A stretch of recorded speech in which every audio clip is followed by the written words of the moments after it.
కావాలనే మీ కలను నెరవేర్చుకోండి. సంప్రదించండి హెగ్డే ఫెర్టిలిటీ, హైదరాబాద్, తెలంగాణ. నమస్కారం, వెల్కమ్ టు ఐ డ్రీమ్. ధర్మ మార్గం విత్ విజిత కార్యక్రమానికి స్వాగతం.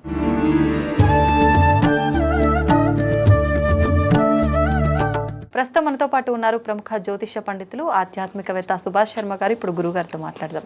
నమస్కారం గురుగారు. గురుగారు, ప్రతి ఒక్కరూ కూడా జీవితంలో ఒక్కసారైనా కూడా ఈ యాత్ర చెయ్యాలి అని అంటారు. అదే చార్ధామ్ యాత్ర.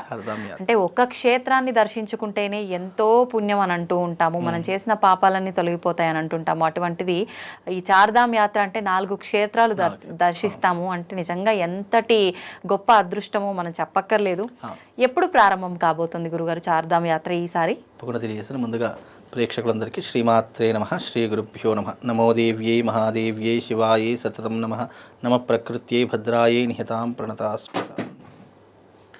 చార్ధామ్ యాత్ర 4 పుణ్యక్షేత్రాలు కలిసినటువంటి యాత్ర. ఇది అక్షయ తృతీయ రోజున ప్రారంభమవుతుంది. అంటే దాని యొక్క ద్వారాలు అనేటువంటి అక్షయ తృతీయ రోజున తెరవడం జరుగుతుంది. అక్షయ తృతీయ నుంచి ప్రారంభమై 6 నెలల వరకు మళ్ళీ ఈ చార్ధామ్ యాత్ర ప్రారంభమవుతుంది. దాదాపు కార్తీక మాసం, దీపావళి, అమావాస్య ఆ టైం వరకు ఉంటుంది మనకు. అయితే ఇక్కడ చార్ధామ్ యాత్ర అనేటటువంటిది ప్రాణాంతకమైనటువంటిది. అంటే ఎన్నో జన్మల పుణ్యం చేసుకుంటే గాని చార్ధామ్ యాత్ర చేయలేము అని శాస్త్రంలో చెప్పినటువంటి మాట. అక్కడికి వెళ్ళడానికి హెల్త్ సర్టిఫికేట్ కావాలి, జాగ్రత్తలు తీసుకోవాలి. అక్కడికి వెళ్ళాలి అని అంటే మనకు మనోనిబ్బరం ఉండాలి, దేహం సహకరించాలి, ఎన్నో రకాలైనటువంటి అవాంతరాలను దాటుకొని వెళ్ళవలసినటువంటి పరిస్థితులు ఏర్పడతాయి. 1 కాదు 2 కాదు. ఆయన అనుగ్రహం లేకపోతే అడుగు తీసి అడుగు కూడా వేయలేము. అంత విశేషమైనటువంటి యాత్ర చార్ధామ్ యాత్ర.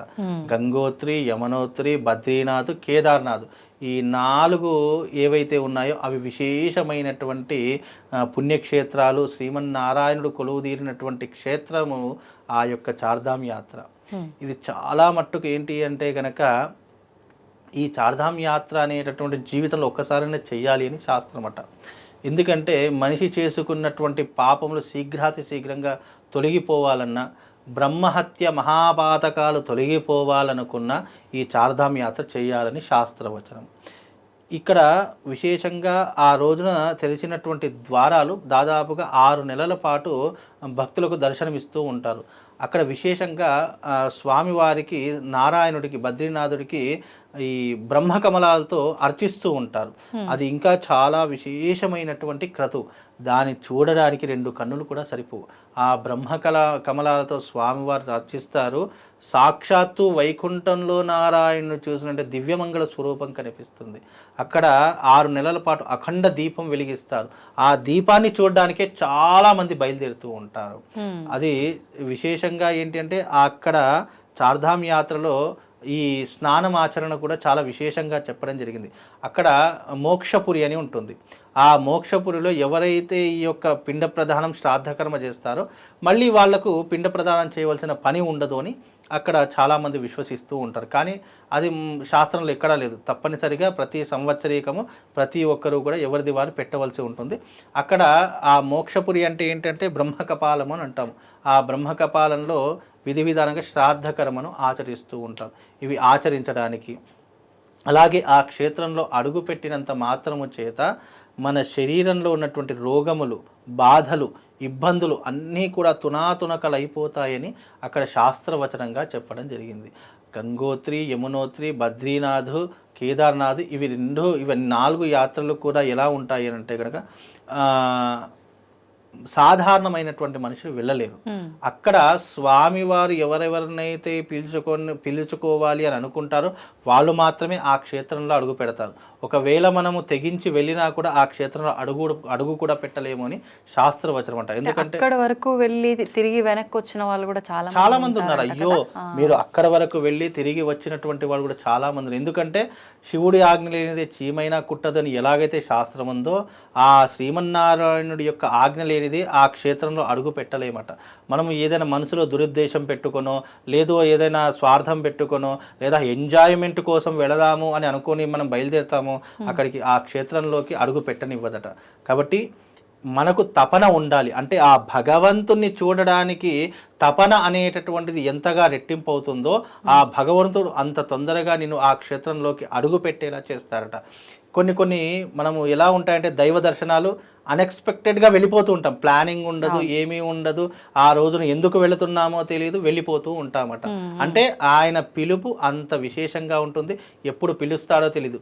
అంతెందుకు ఈ రోజున నేను పడుకున్నాను అనుకోండి, తెల్లవారుజామున ఎవరి ద్వారానో మనకు పిలుపు వస్తుంది, వాళ్ళతో పాటు వెళ్ళిపోతూ ఉంటాము. తిరుపతి అలాగే వెళుతూ ఉంటాము, కాశీ లాంటి ప్రదేశాలకు, ఇలా పుణ్యక్షేత్రాలకు అలాగే వెళ్ళిపోతూ ఉంటాయి. సడన్ దర్శనము అంటున్నాం, సడన్గా వెళ్ళిపోయేటటువంటి ఉద్దేశాలు ఉంటాయి. కాబట్టి ఈ చార్ధామ్ యాత్ర అనేటటువంటిది విశేషమైనటువంటి జీవిత కాలంలో మనిషి ఒకసారైనా దర్శించుకునేటటువంటి క్షేత్రము ఈ చార్ధామ్ యాత్ర అని మనకు శాస్త్రంలో తెలియజేసినటువంటి విషయం. ఎందుకు అంటే శ్రీమన్నారాయణుడు మొట్టమొదటిగా అడుగుపెట్టినటువంటి క్షేత్రము ఆ చార్ధామ్ యాత్ర క్షేత్రంలోనే అడుగుపెట్టాడట. అక్కడ మొట్టమొదటి అడుగు పెట్టినటువంటి క్షేత్రం కాబట్టి అక్కడ బద్రీనారాయణుడు ఏంటి అంటే విశేషమైనటువంటి క్రతువులు జరుగుతాయి.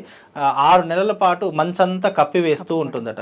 ఈ సమ్మర్లోనే ఈ అక్షయ తృతీయ రోజునే మళ్ళీ ఆ గుడి బయటకు వస్తుందట, మళ్ళీ ఆ గుడి దర్శనం ఇస్తుందట. అప్పటి వరకు 6 నెలలు మూతబడి ఉంటుంది, 6 నెలలు తెరవబడి ఉండేటటువంటి క్షేత్రము బద్రీనాథుడి యొక్క. అక్కడ మంచుతో కప్పబడి మూసివేయబడి ఉన్నప్పటికీ దీపం అలాగే వెలుగుతూ దీపం అలాగే అది అక్కడ ఉన్నటువంటి క్షేత్ర మహిమ. ఆ 6 నెలల పాటు ఆ దీపాన్ని శ్రీమన్నారాయణుడే కాపాడుతాడు. ఆ బద్రీనారాయణుడి యొక్క శక్తి చాటుకోవడానికి ఇది ఒక నిదర్శనం అని చెప్పచ్చు. మామూలుగా మనం ఇంట్లో తాళం వేసుకుంటే 1 గంట 2 గంటలు వేసుకుని దీపమే ఆరిపోయేటటువంటి సూచనలు కనిపిస్తూ ఉండదు. అలాంటిది 6 నెలలు అంటే ఎంత క్షేత్ర మహిమ ఉండాలి. కాబట్టి అక్కడ 1, 2 కాదు, ఎన్నో వింతలు విశేషాలు ఉంటాయి. అక్కడ పిడికెడు మట్టి కూడా మనకు శ్రీమన్నారాయణుడి యొక్క పిలుపు వినిపిస్తుందట. ఆ మట్టి తీసుకొని మామూలు ఒక సంచిలో ప్యాక్ చేసుకొని ఇలా పెట్టుకున్నాం అనుకోండి, ఓం నమో నారాయణ అనేటటువంటి శబ్దం వినిపిస్తుందట. అక్కడ ఉన్నటువంటి మట్టికి కూడా అంత ప్రాధాన్యత ఉంది. కాబట్టి ఆ క్షేత్రము మహిమాన్వితమైనటువంటి క్షేత్రము. మనిషి బ్రతికి ఉన్నప్పుడు కొన్ని పుణ్యక్షేత్రాలు దర్శించాలి. అందులో ఈ చార్ధామ్ యాత్ర ఒకటి. మనిషి బ్రతికి ఉన్నప్పుడు దర్శించుకోవాల్సినటువంటి క్షేత్రాలు ఏవి అంటే గనక చార్ధామ్ యాత్ర, కాశీ క్షేత్రము, అలాగే అయోధ్య క్షేత్రము, అలాగే విశేషంగా మధురై క్షేత్రము, అరుణాచల క్షేత్రము, సింహాచలం అప్పన్న క్షేత్రము, ఇవన్నీ కూడా రామేశ్వరం, ఇవన్నీ కూడా అంటే దాదాపుగా మనిషి జీవితంలో దర్శించుకోవాల్సినటువంటి క్షేత్రాలు ఒక 50 నుంచి 60 క్షేత్రాలు ఉంటాయి. ఇవన్నీ కూడా దర్శించుకుంటే మనిషి యొక్క జీవితం పరిసమాప్తి అయింది అని శాస్త్రం అట. ఆ 60 క్షేత్రాల గురించి కూడా ఒక పురాణంలో చెప్పడం జరిగింది. మనిషి బ్రతికి ఉన్నప్పుడు తన పాపాలు, తన కర్మలను తొలగించుకొని ముక్తిని పొందడానికి, అంటే ఇంకా మళ్ళీ మానవ జన్మ లేకుండా ఉండడానికి ఏ క్షేత్రాన్ని దర్శిస్తే మళ్ళీ పునర్జన్మ అనేటటువంటి ఉండదు అని తెలియజేసేటటువంటి క్షేత్రాలు ఉన్నాయి. ఆ క్షేత్రాలను దర్శించుకుంటే మన జన్మ ధన్యమైపోయింది. ఇక సాక్షాత్తు మనం ఆ శివ సాన్నిధ్యాన్ని పొందినటువంటి పుణ్య ఫలితం కలదు. కానీ ఎవ్వరూ అంత చేయలేరు.